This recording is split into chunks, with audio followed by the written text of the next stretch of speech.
What the hell is happening with Bitcoin? Man, yeah, I know the feeling. I know the feeling. But look, I just hope that you haven't been any of the people that have been selling your coins cheap to these big institutions, panicking and whatnot. I hope that you follow the principles that we've spoken about. Like, when the market's in red, it's a sale. So I hope you've been accumulating while Bitcoin has been playing and goofing around. Um, so what is happening? I think to me, the way I'm seeing it is that it's institutional investments.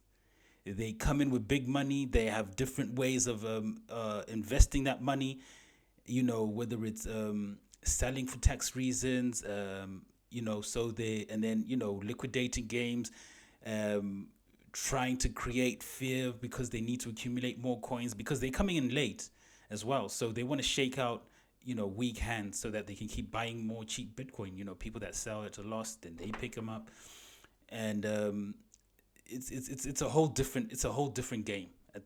There was a time when the market was just run by retail investors like you and me. It's a different game now. So there's also the idea that to protect the stock market, they have to kind of tame Bitcoin. They don't really want it to kind of like create this exodus from the stock market to the crypto space because that's going to crash the stock market. So there's just a lot of factors that seem to be going. So I think this is going to put us into a longer market. Maybe the cycles are going to be longer now. I mean, I've seen you know even TA isn't really kind of like giving you any more proper results. So it's kind of like things are just a bit erratic. But what stays strong and definite and inevitable is that we're gonna go up. That's guaranteed because of the asset that Bitcoin is, because of what it represents, the technology, the scarcity, and it's going to go up. And also, when you look at this big money coming in, what you think that they don't want their money to go up at some point? They do. They're just accumulating. They're trying to buy it cheap so that they also don't want to be left behind. Because when you look at Bitcoin and the crypto space, it's a new technology that is going to redefine how money works, right? And if these banks don't jump onto this, they're going to be left behind. They don't want to be left behind. So that's what they're doing now, right? They're trying to accumulate as much as they can because they want to be part of this. I mean, they used to laugh at crypto before, oh, it's a scam, it's a fad, it's gonna be finished in a bit, it's gonna be banned. But now they realize, like, wait a minute, the power of the people is really giving this value, and part of that is because of the distrust in the traditional financial world. We don't trust banks and governments and stuff like that by the way they've been managing money, overprinting money, causing inflation. And speaking of inflation, we just heard that inflation is like at 7%. So, you know, who really wants to be a part of that? Bitcoin is deflationary. It increases your purchasing power, right? So there's all of those little things that you have to kind of like think about. Don't look at it as just a quick fix and a quick buck to be made. So those are some of the little factors that I think that are affecting Bitcoin, but that's just short term. We're probably going to have longer cycles now, and like I said, we're going to go up. Like I said, what you think that they invested their money so that they can make a loss? It's gonna go up. They're just accumulating. We're not gonna get involved in those games. We're just gonna stick to our strategy, which is keep building up your portfolio and your position. That's it. Just keep it simple. Don't try to overcomplicate things by trying to kind of like compete with the whales and the big boys and stuff like that. Just build your position, dollar cost average, and just let it ride. Even if it went down to 10K, we believe the technology.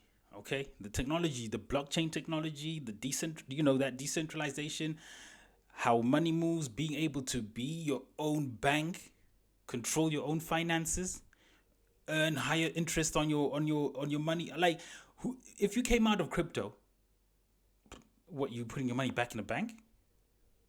Banks don't even leave their money in the bank. They're loading it out and they're investing it. So, take the risk.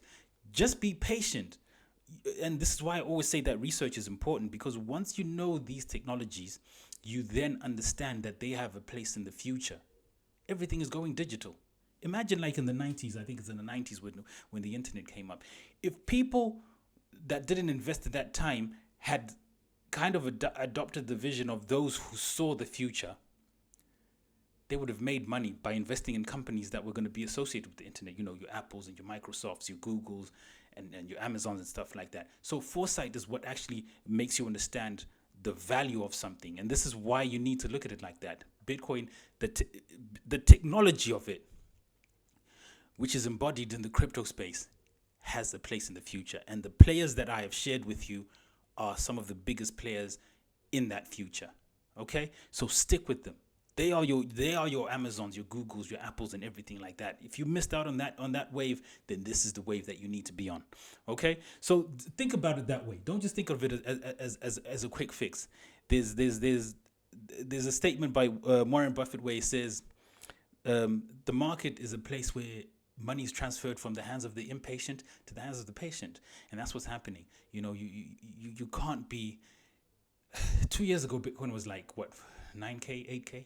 It peaked at 65. You know, why are you crying? Why are you crying?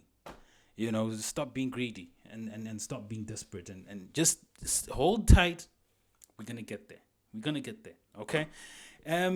So I don't really have much to say in this video, but what I'm thinking as well is, because I know a lot of people are a bit new in crypto, and we came in for different reasons. I mean, I know obviously everybody wants to make money, but the motivation to get involved is different, because some people don't actually know the conviction behind people that love crypto.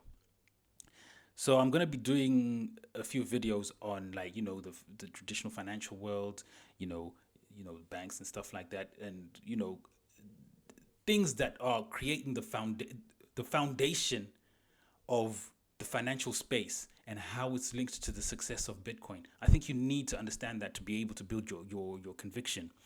So yeah, I think for now, that's probably all I have to say. I don't really have much more I wanted to say. I just thought I'd check in because I haven't done a video in a while. I think I should do, because I think I should also come and try and reassure people that probably aren't really confident about what's going on.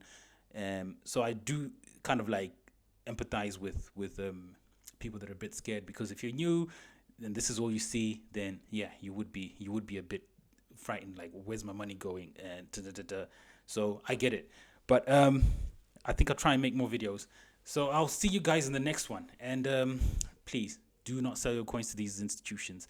Hold your money, stay strong. We're gonna go up. Okay, we're gonna be fine. This is gonna be something that you won't remember soon. Okay, all right guys, take care. Peace.